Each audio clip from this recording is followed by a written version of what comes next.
remember walking the yard with, a couple hundred men in the yard, and Ron's beside me. I'm going, Ron, what happens if this thing goes south? I'm like, what happens? I'm finding a fence to jump, man. I don't care if it's razor blade. I'm getting out of here. But, I learned and developed and overcame fears just as I was going into prisons. And for those who are chasing a career or have a dream, you got to just overcome those fears.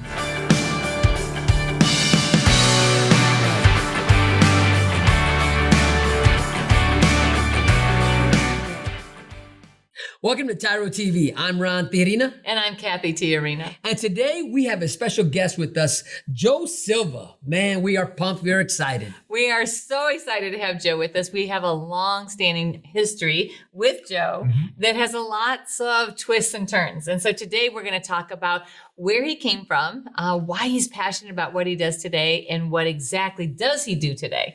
When I first met Joe, it was Joey. So he's evolved into Joe. And that's what this being a TYRO is all about, growing, maturing, and finding your passion. And today we're going to talk about with Joe, how did you find your passion? How did you find your calling and answer that?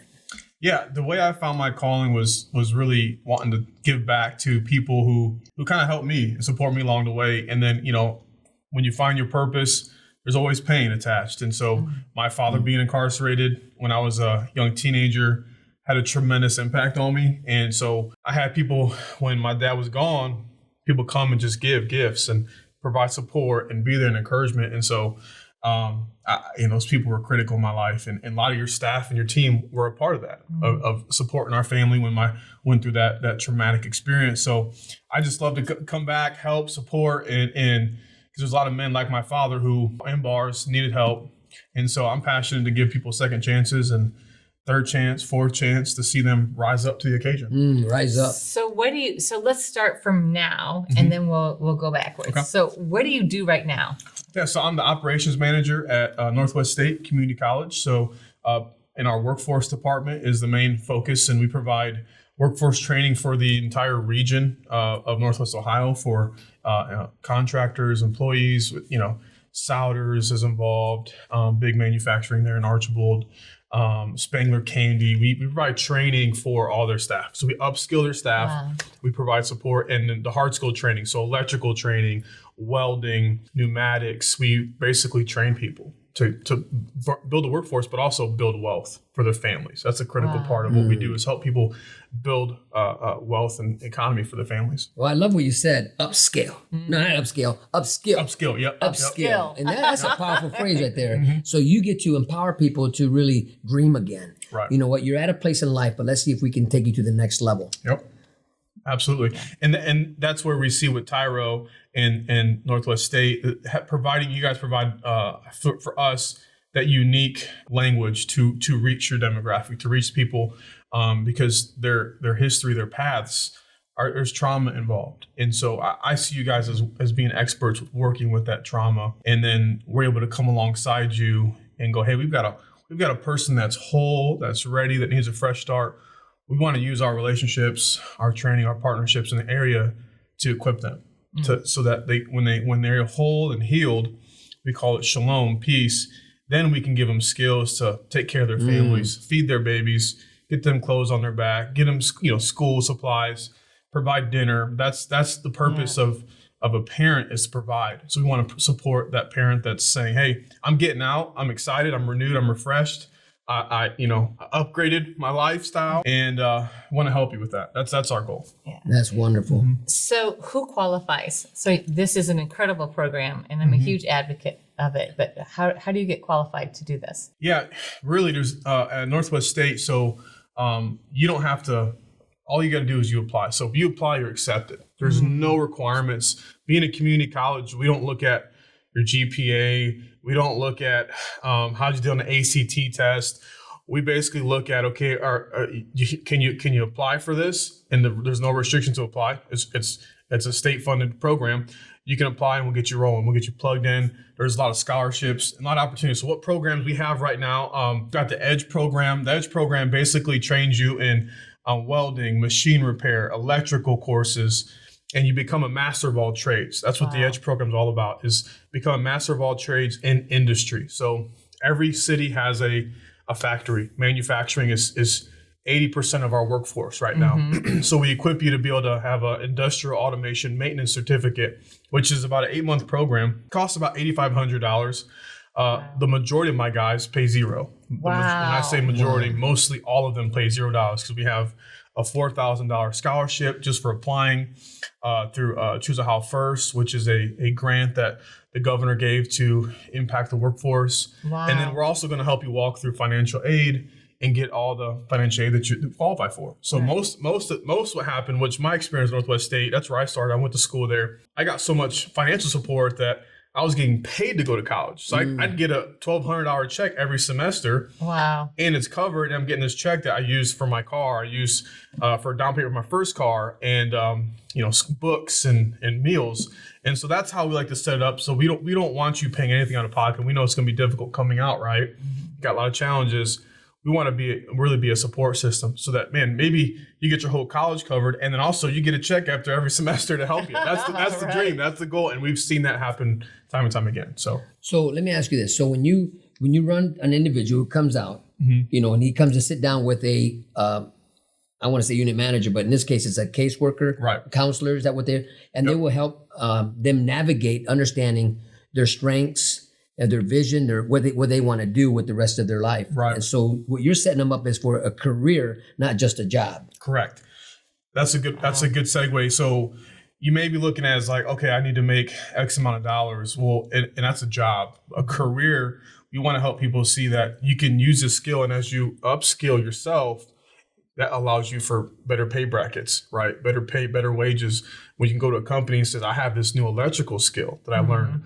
The welding program we did this summer in collaboration with TYRO was a huge success, where 8 of these clients, these people didn't have any welding experience.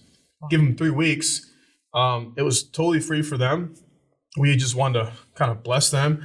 And now they're getting roles as a welder. Now they have this new skill. Yeah. So, which is huge, right? You got to pass, but the skill says, hey, I'm ready to overcome a pass. I completed a 3-week intensive welding program. And so that's the idea, is providing those small steps to kind of build your skills, because we want you to be employable.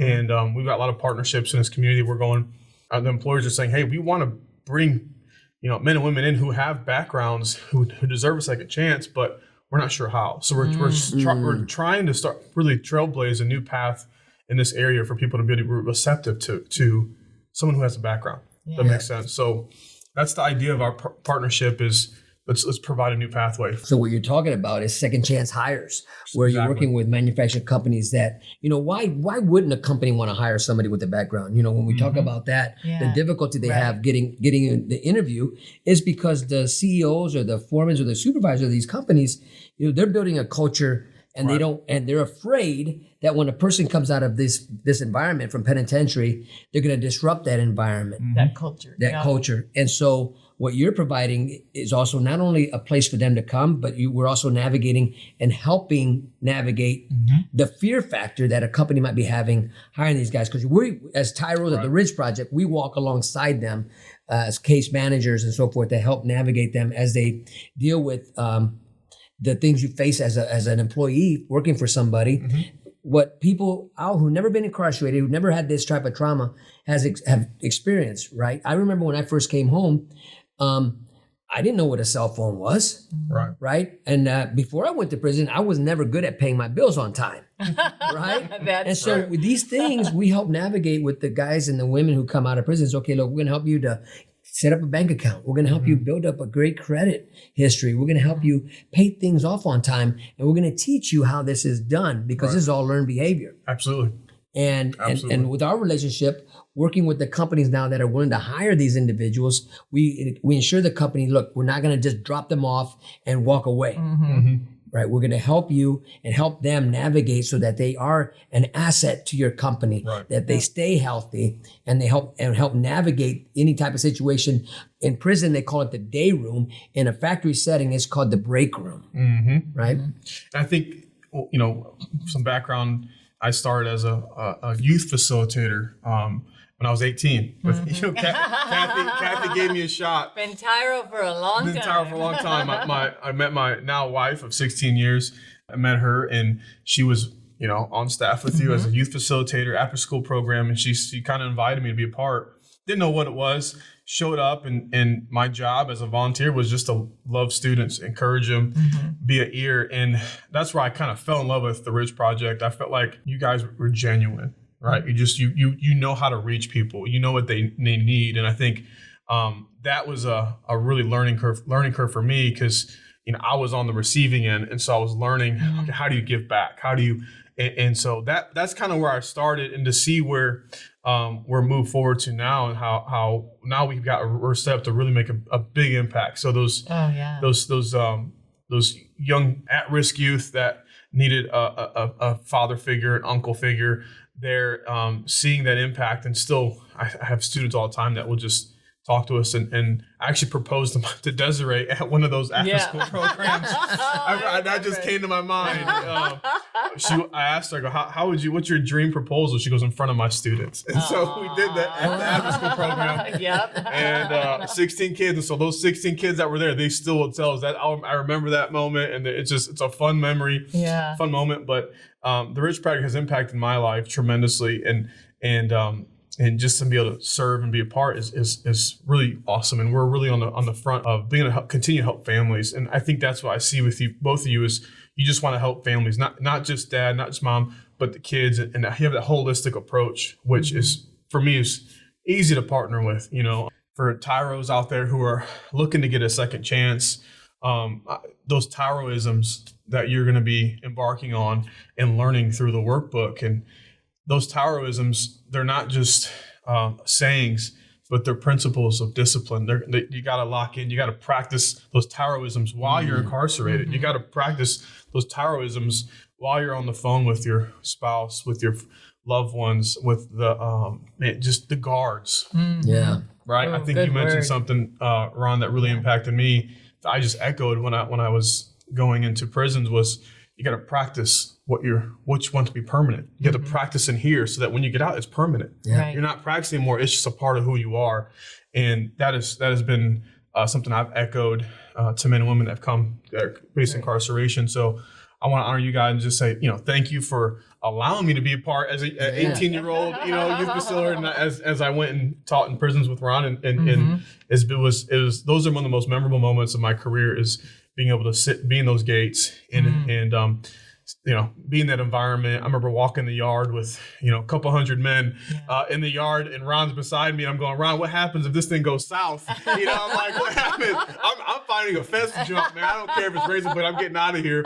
But, I learned and developed and overcame fears just as I was going into prisons. And for those who are chasing a career or have a dream, you got to just overcome those fears. You got to face them and overcome them. And you may want to run. That's our natural tendency, right? Our human tendency is just to run, right? Just take steps. Take one small step. And that's our goal, is that let's help you take one step. It's a 3-week training program. Is it a month? That's our goal. Is to create those small steps for you to succeed. My father, who was the reason why I got into this world, he's been driving truck ever since I can remember. When he got released from prison, he struggled because he was a little empty. I'll say that. He was empty. He kind of came home as an empty shell, and he kind of just lugged around the house, didn't have a purpose. And when he got a CDL, I remember just seeing him come to life. I remember hearing him driving to the house and honking the horn. We'd all run out there and scream, and Dad's home, and you can see the smile on his face where he's now a provider. He's walking in his purpose, and that ignited him. Yeah. And so whether that's CDL, whether that's maintenance, whether that's maybe you want to be an electrician, my goal is to help you feel proud, right? When you can come home and feel proud, and that your kids would smile and welcome you home after work. That's a really unique feeling, right? Yeah. So that's where I see just continue to make that impact. I really appreciate everything you said, Joe. Let me ask you this. Let's go on a personal note a little bit. So now you're married to Desiree. You're a father now. So how many children do you have? Yeah, so fun. It's kind of a confusing story. So we got 4 kids, and then 2 years ago we adopted 3. So we went from, and I had lost a daughter, so she's in heaven now. But so we got 3 boys. So my 3 boys, we adopted 3 sisters. So we went from 3 to 6 overnight, 3 to 6 kids overnight. One was Nevaeh, little baby, fresh out of the hospital, and then a 2 and a 4-year-old. We went from 3 to 6, and then now the 2 girls went home to be with their grandpa. Grandpa wanted rights, and so he's now taking care of them. But we are adopting Nevaeh, the baby, because the mom wanted us to have her, and so she's 2. We've had her since she was a baby, and so now so to do the math here, 4, 3 to 6, now down to 4, and 4 is where we're staying at. And we're not going anymore. You decided that's your sweet spot. That's it. We found 4. So you have 3 sons. 3 sons, yeah. And so what's the age brackets? Yep, so I got 9, 10, and a 13-year-old. Wow. Oh, wow. And Nevaeh is 2. 13? Mason's 13, yeah. Yeah. How can that be? I know, he's my baby boy. Oh, my goodness. He is 6'2", 13, 2. How tall is he? 260, 6'2". And he's 13 He's years 13 old. years old, 260. If you're Ohio State, if you're listening to this, give us a call. I got your left tackle for you. Yeah. But he's just a big boy, big heart. Big heart. Big heart. Yeah. He's gonna be a missionary one day. I'm pretty sure we're gonna just say bye to him. He just loves to help people and has a big heart. So That's wonderful. that's how many kids I have, and they love it. They love. I tell them about what I get to do, and I keep them involved. Yeah. You know, what I'm doing, because they got tons of questions. Dad, what do you do? Yeah. And just keeping involved and yeah, so that's kind of where I'm at with family wise. That's wonderful. Mm-hmm. That's wonderful. I know we talked a little bit about facing your fear and recovering. You know, a lot of times the men and women who come out, you know, just the fear of rejection is so powerful. Right. And what you're saying here is come as you are. Right. Come and we will help you. You're not going to get rejected. There's a place for you at Northwest State Community College. If this is somewhere you're at, Northwest Ohio, you can come here, sit down with the counselor. They will sit. They're not there. They're not going to judge you. Right. You know, everybody has a story. They're there to help you find your success Absolutely. Yeah. and upskill you. And I also think, you know, right on the heels of that is fear of failure. Like, okay, so now I haven't been rejected, but now here's all this pressure to perform, to do well, and all these expectations that I don't know if I can meet. And so that fear of failure is real. I mean, it's real for human beings, but in particular, people that are looking for that second chance, like that, oh man, do I really deserve it? Can I really do it? So one of the things I really love, Joe, about you is that you do a phenomenal job of surrounding them with support. I mean, even just you showing up to shake their hand and say, hey, you know, I'm here. I love the fact that you said, okay, if we're going to really do this, then we're going to integrate TYRO into this so that we can really make sure that people are surrounded and helped.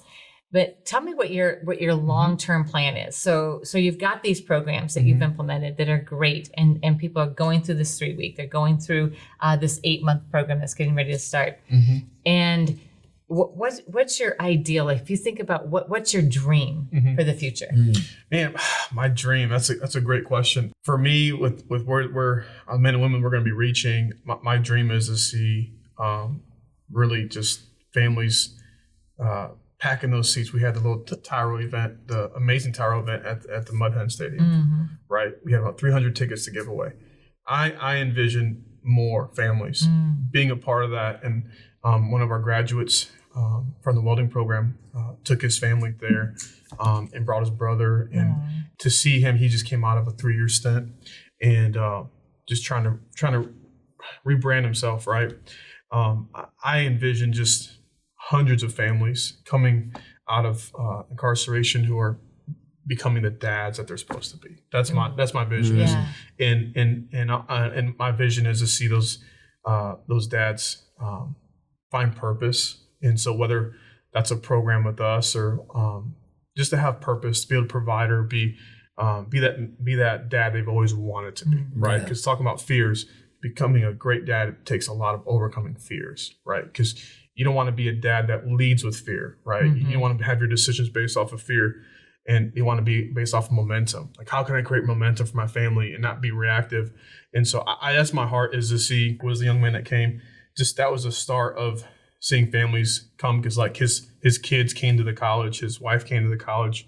None of them ever been on a college campus. Wow. He's never been in a college. Wow. He's, you know, and he's like, yeah, I'm coming to college. I remember him sending a text to his uncle, I'm in college right now and I can't believe it.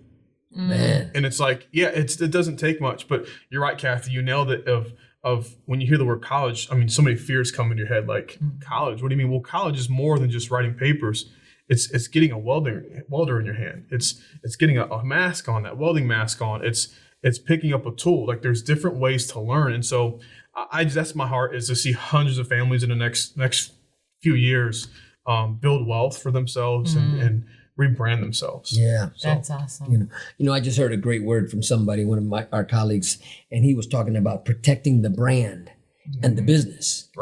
Right. And so in our case, it's protect the brand with your family name, protect the name that you have built up, and protect the family. Right. And being a TYRO, we teach that. Listen, the brand here is TYRO, right? Protecting what it took to become a TYRO. Your story, your history doesn't define who you are, but it will qualify you for something great if you let it. And once you can learn from it and grow from it, now you protect and nourish and cherish what you're establishing for your family. You're talking about fatherhood. You're talking about healthy families, building that legacy that will outlast them. Right. Absolutely. Yeah. Legacy is, I think for young dads, right? For young dads out there listening, you got to think legacy. You can't think survival. You got to transition from survival to legacy. And that will allow you to take those scary steps, those big, fearful steps of putting down a substance, of saying no to your old crew, aligning with people who you need to be aligned with that you're scared and intimidated by, right? Like there's so many of those steps. But if you move from legacy, it becomes a little easier because you can look big picture, right? That was, I was never incarcerated, thank God. I should have been incarcerated. I was on probation most of my high school, middle school years. And what I remember is there was a lot of big steps I had to take. And now that I fast forward, man, I just kept having that mind of one big dream of mine, Ron and Cathy, was I wanted to be an amazing dad. Like that was my goal. Just be it. And I didn't even have kids, didn't know what being a dad was about, but I just wanted to be a great dad. My dad and I have an amazing relationship now. I talk to him almost daily on the phone and just tell him how life's going. And for me, I had to look at legacy. What are some of the demons that I can kill that my kids won't adopt? Right? Like, so what are those demons that I have to like really destroy my life so that they don't become a norm in my children's life? Right. And that's the kind of the mentality that I think you have to take it. So young dads, you have to go after this kill mentality. Like I'm going to kill anything that's going to try to attach itself to my children. Okay. And I'm going to just clarify really quick. When you say this kill mentality, you mean bad attitudes, behaviors, not people. Not people. Okay. No. I just want to clarify. Kill anything that gets away from legacy. You know what? And I appreciate, and that because there's a warfare taking place, and that war first begins in every young man, every young woman. You're crossing over from younghood, I guess, or childhood into adulthood, and we teach that in TYRO, that place of complacency, of where you're going to break away from being a victim mentality to be walking in victory. And that means you got to defeat those things that are holding you back. That's that mental battle that takes place, which happens first in every person, is I need to bring under subjection every thought, anything that would try to rise itself above who I truly am. And that means I'm truly a man of honor, a man of good character, or a woman of virtue, somebody worth following. So that means I have to dispel, destroy, remove anything that would hold me back from reaching my highest potential. Whether that be lust, alcoholism, drug addiction, pornography, sugar, sugar, right? Anything that would hold me back from being the best dad I can be, from being the best husband I can be, the best employer, best employee, best citizen, best inmate, whatever it is that I'm in role of right in the moment of my life. How can I be the best one at that? That's a good word. So as our time is coming to a close, so as we get ready to close, what would you like to leave with people? So if you think about three top things that you want to say, hey, I need you to know these three things. What would they be? And look, I want you to look straight in that camera right there. Straight in the camera. Yeah. If you're hopeless, there's hope. Okay. That's number one. Okay. So if you're hopeless, there's hope. Number two, I would say build a network. Build a network of people that are going where you want to go. And in that, you'll have to say no to a lot of people you used to run with. The third thing is, man, give yourself a shot. Okay, give yourself a shot by showing up, signing up, get connected to these things. You may already think, oh, I'm not going to sign up. I'm not going to show up because I'm going to fail. No, just give yourself another shot, because you'll be surprised by the person that you come out of incarceration. You'll be surprised at the person that's developed in there. There are things that are developed in there that will change you and evolve you. And so you're coming out, you're not the same person. That person can handle and can do things that maybe the old person can't. So give yourself another shot when you come out. I love that. I love it. Give yourself another shot. I'm gonna steal that from you. I'll give you credit. Give yourself another shot. At Joe Silva. That's right. Hey, listen, thank you for allowing us to be part of your journey. And we also want to bring back Joe to come back and talk about something else that they are doing there at Northwest State Community College. So there's going to be a part 2 to this conversation. And you are not going to want to miss it. So make sure you check and you watch carefully for the next episodes of TYRO TV. And until then, always remember that we are rooting for you.